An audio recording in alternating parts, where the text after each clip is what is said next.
Tagumpay ang plano nila Dax na makapasok sa bahay ni Doc Carlos at mapalabas ang gustong magtago pa sanang si Lynette.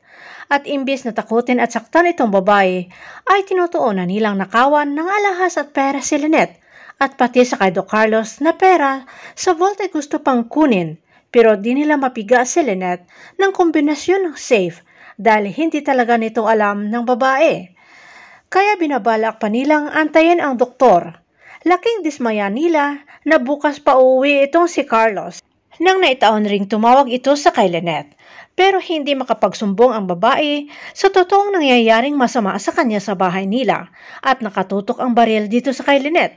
Habang si Carlos ay puro analin ang bukang bibig at nagagalit ito sa ginagawang pagpahiya umano sa kay Zoe na pinagbintangang kasabwat daw sila ng mami niya Moira sa pagkawala ng lolo niya Pepe.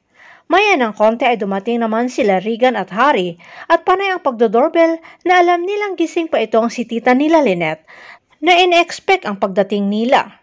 Matutulungan kaya nila Regan at Harry si tita nila Lynette sa kamay ng mga masasamang tauhan ni Moira? Abangan na lang natin ang susunod na episode dito sa Abot Kamay na Pangarap.